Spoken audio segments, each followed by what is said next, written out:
नमस्कार दोस्तों, Shri computer education centre के इस यूट्यूब चैनल पर आपका हार्दिक स्वागत और अभिनंदन करता हूं। आज हम 14/5/2023 को जो RSAT पेपर हुआ था उसके सॉल्यूशन करने जा रहे हैं दोस्तों।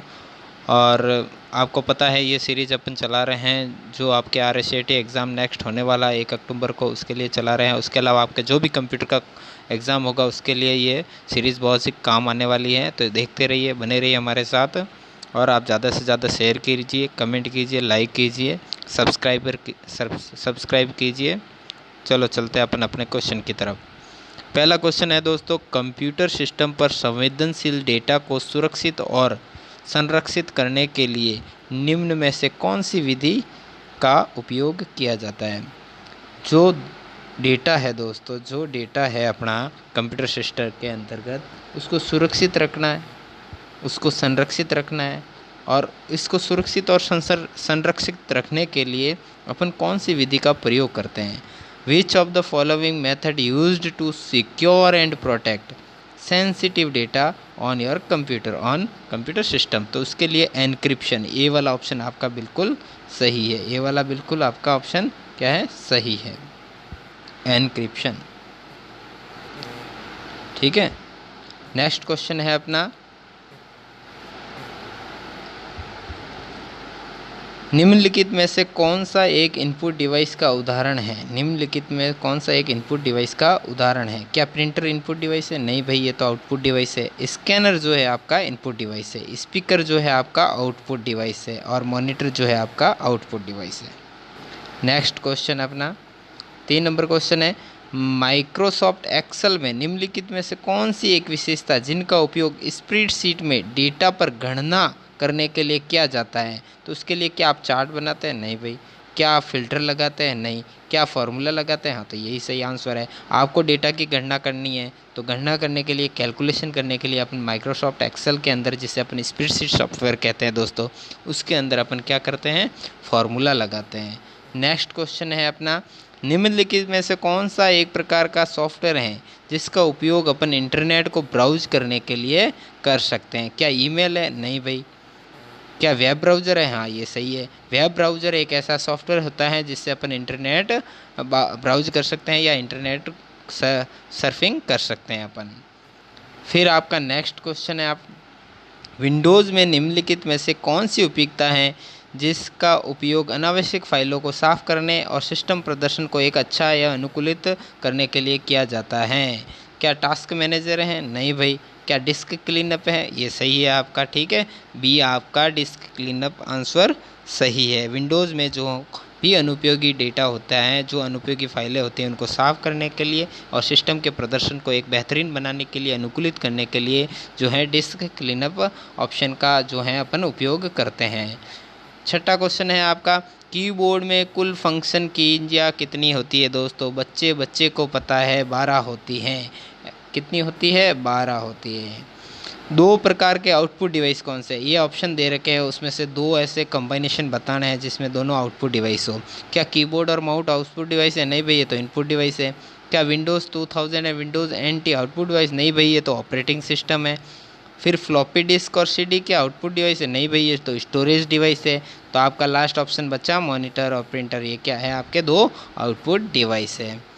फिर 8वां है भाई, MICR में C का अर्थ क्या है। MICR में का पूरा नाम होता है दोस्तों मैग्नेटिक इंक कैरेक्टर रीडर, जिसका मतलब C का नाम क्या हो गया, कैरेक्टर हो गया। और MICR कहाँ काम आता है भाई, जो चेक पर जो अक्षर लिखे हुए होते हैं ना, उनको स्कैन करने के लिए, उनको रीड करने के लिए, चेक को रीड करने के लिए MICR का उपयोग किया जाता है। 9वां प्रश्न है आपका, किसी विशिष्ट कार्य को करने के लिए दूसरी कुंजी के साथ संयोजन में किस कुंजी का प्रयोग किया जाता है। आपको पता है दोस्तों किसका प्रयोग किया जाता है, कंट्रोल का प्रयोग किया जाता है। किसका प्रयोग किया जाता है? कंट्रोल का प्रयोग किया जाता है। USB की फुल फॉर्म क्या है। USB की फुल फॉर्म आपके है क्या, यूनिवर्सल सीरियल बस। क्या यूनिवर्सल सीक्वेंस बस है? नहीं है। क्या यूनियन सीक्वेंस बस है? नहीं। क्या यूनिवर्सल सीरियल बस है? तो आपका C आंसर बिल्कुल सही है। आंसर कौन सा आपका, C आंसर बिल्कुल सही है। फिर है आपका विंडोज़ 10 में स्नैप असिस्ट का उपयोग क्या है भाई। क्या स्नैपशॉट लेने के लिए भाई? नहीं।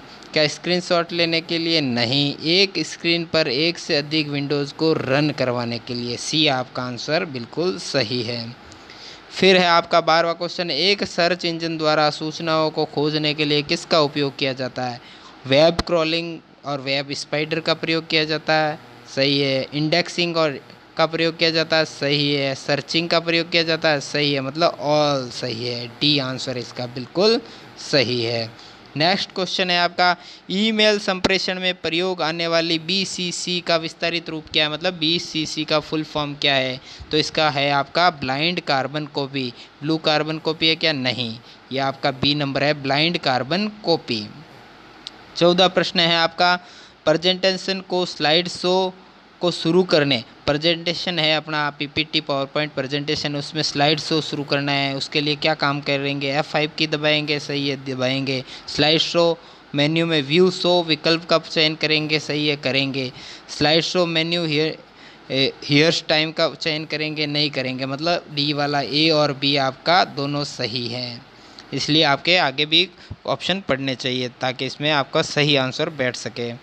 फिर है आपका MS पावर पॉइंट 2010 में एनिमेशन फलक का उपयोग किया जाता है। भाई आप आवर्तनी और व्याकरण की जांच कर सकते हैं, नहीं।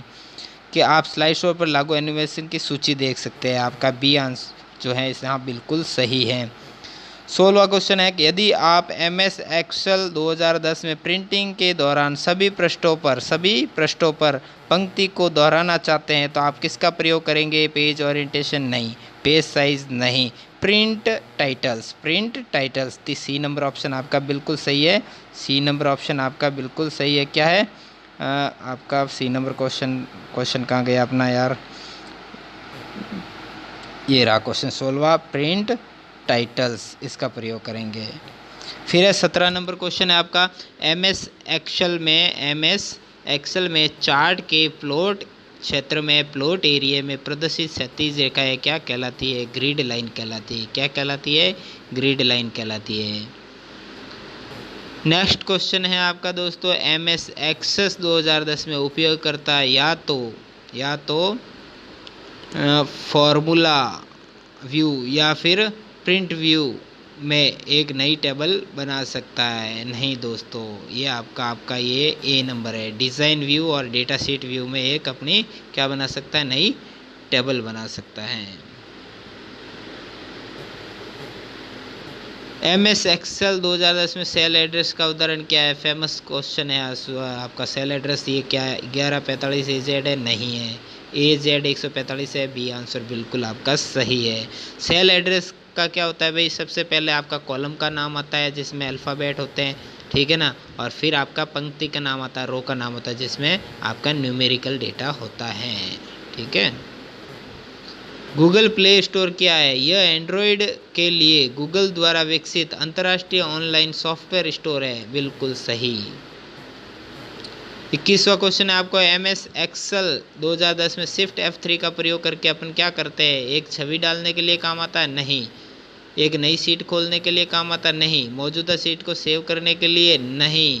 आपका फंक्शन को सम्मिलित करने के, टू इंसर्ट या टू इंक्लूड द फंक्शन या द फॉर्मूला, ठीक है ना। किसी फॉर्मूला को इंसर्ट करने के लिए या किसी फंक्शन को इंसर्ट करने के लिए अपन एक्सेल के अंदर शिफ्ट F3 का प्रयोग करते हैं। नेक्स्ट क्वेश्चन है आपका 22वां, एक फाइल को CD या DVD में कॉपी करने की प्रक्रिया क्या कहलाती है? बर्निंग कहलाती है। फेमस क्वेश्चन है दोस्तों, बार बार आता है, रिपीट रहता है।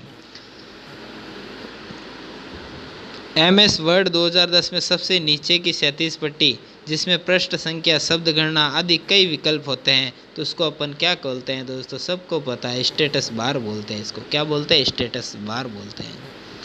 24वां क्वेश्चन है, एनिमेशन जैसे प्रभाव है जब आप MS पावर पॉइंट 2010 में स्लाइड शो के दौरान एक स्लाइड से दूसरे स्लाइड पर जाते हैं तो क्या कहलाता है? कंट्रोल इफेक्ट, नहीं। बार ग्राफ, नहीं। स्लाइड ट्रांजिशन कहलाता है। क्या कहलाता है? Slide transition. जब एनिमेशन जैसे प्रभाव होते हैं इसमें, और जब आप MS पावर पॉइंट 2010 में स्लाइड शो के दौरान एक स्लाइड से दूसरे स्लाइड पर जाते हैं तब स्लाइड ट्रांजिशन इफेक्ट प्रदर्शित होता है। 25वां क्वेश्चन है भाई, ईमेल में स्पैम किसे कहते हैं? स्पैम, इसे एक जंक मेल या अवांछित बल्क ईमेल के रूप में भी जाना जाता है। और ईमेल द्वारा कई प्राप्तकर्ताओं को भेजे गए लगभग समान संदेशों से जुड़े इलेक्ट्रॉनिक स्पैम का एक सबसेट होता है। एक क्वेश्चन ए आंसर इसका सही है, ये ऑप्शन इसका सही है। 26वां क्वेश्चन है आपका, निम्नलिखित में से कौन सा एप्लीकेशन सॉफ्टवेयर जो है आपका डेटाबेस मैनेजमेंट जो होता है उसके निकटतम संबंधित है। MS वर्ड डेटाबेस मैनेजमेंट का सॉफ्टवेयर नहीं, MS एक्सेस जो है आपका क्या है, डेटाबेस मैनेजमेंट से संबंधित एक सॉफ्टवेयर है। 27वां है आपका, 1 किलोबाइट कितने के बराबर होता है भाई, 1000 मेगाबाइट के बराबर नहीं, 1024 मेगाबाइट के नहीं, 1024 बाइट के बराबर होता है। 1 KB क्या होता है, 1 KB बराबर 1024 बाइट के बराबर होता है। 28वां क्वेश्चन है, ऑप्टिकल फाइबर डेटा संचारित करने के लिए ग्लास या प्लास्टिक धागे जिसे फाइबर धागा कहते हैं उसका प्रयोग करते हैं अपन। बिल्कुल सही है। अब भाई ऑप्टिकल फाइबर केबल ये है तो उसमें अंदर फाइबर का ही यूज़ करेंगे ना, तो ये स्टेटमेंट अपना सही है। दूसरा स्टेटमेंट कह रहा भाई ट्विस्टेड पेयर केबल जो होती है उसमें क्रॉस टॉक और इलेक्ट्रोमैग्नेटिक प्रेरण को कम करने के लिए दो तारों को एक दूसरे के आसपास मोड़ दिया जाता है, तो बिल्कुल सही है। दोनों वक्तव्य आपके क्या है, बिल्कुल सही है दोस्तों। 29वां क्वेश्चन है आपका, ई मित्र पोर्टल के माध्यम से हम कौन से दस्तावेज के लिए आवेदन किया जा सकता है। दोस्तों इसके अंदर आंसर तो वर्धमान ने क्या है, ये सभी दिया है। वो मानता है भाई आधार कार्ड की सर्विस भी ई मित्र पोर्टल पर मिलती है, ड्राइविंग लाइसेंस की भी मिलती है, वोटर ID की भी मिलती है, जबकि ऐसा नहीं है दोस्तों। अपने ई मित्र पोर्टल पर केवल अभी जो है बी जो है ड्राइविंग लाइसेंस वाला सुविधा उपलब्ध है, लेकिन ई मित्र पोर्टल पर ये सभी सुविधाएं उपलब्ध नहीं है। लेकिन चूंकि ये ई गवर्नेंस सर्विस है इसलिए इसमें जब भी ऐसा क्वेश्चन आता है और वो ई गवर्नेंस से जुड़ी अगर सेवा होती है दोस्तों तो उसमें all of the above answer करना है आपको। Vardhaman all of the above ही मान लेता है उसको, ठीक है ना। फिर 29 बाद में 30वां क्वेश्चन है आपका, MS पावरपॉइंट 2010 में वर्तमान स्लाइड शो शुरू करना है। आपको पता भाई शुरू से अगर स्लाइड शो शुरू करते हैं तो F5 काम में लेते हैं, लेकिन अगर जिस स्लाइड पर हैं अपन उस स्लाइड से आगे स्लाइड शो शुरू करना है तो B नंबर आंसर इसका बिल्कुल सही है, F6 काम में लेंगे अपन। 31वां क्वेश्चन है, MS पावरपॉइंट में नई स्लाइड बनाने की शॉर्टकट की कुंजी क्या होती है। भाई शॉर्टकट की क्या है इसकी, कंट्रोल M है। क्या है इसकी, कंट्रोल M है। MS पावरपॉइंट 2010 में नई स्लाइड बनानी है तो कंट्रोल M प्रेस करेंगे। MS एक्सेल 2010 में चयनित सेल या रेंज को काटने के लिए कट करना है। क्या करना है आपको, कट करने की शॉर्टकट की कंट्रोल X है आपकी, control X, B number option बिल्कुल सही। MS वर्ड में अंतिम पूर्ववर्ती कार्य जिसे अपन रीडू बोलते हैं, क्या बोलते हैं, रीडू करने के लिए शॉर्टकट कुंजी क्या है, सबको बताया भाई कंट्रोल Y, कंट्रोल Z तो है अंडू के लिए, कंट्रोल Y है रीडू के लिए। फाइल एक्सप्लोरर या फाइल मैनेजर खोलने के लिए आप कंट्रोल O की का प्रयोग करेंगे। किसका प्रयोग करेंगे, कंट्रोल O का प्रयोग करेंगे। विंडोज़ में टास्क मैनेजर को खोलने के लिए शॉर्टकट की क्या है भाई, कंट्रोल शिफ्ट एस्केप है, कंट्रोल शिफ्ट एस्केप है, जिससे अपन क्या खोल सकते हैं, टास्क मैनेजर खोलते हैं। दोस्तों ये अपनी क्लास हुई पूरी, आपके 35 क्वेश्चन हो गए पूरे। थैंक यू दोस्तों। RSAT कोर्स अगर करना है आपको तो हमारे कंप्यूटर सेंटर पर संपर्क कर सकते हैं और ये आपके मोबाइल नंबर दे रखे हैं। और आप दोस्तों इस वीडियो को शेयर कीजिएगा, लाइक कीजिएगा, कमेंट कीजिएगा, सब्सक्राइब कीजिएगा। Thank you.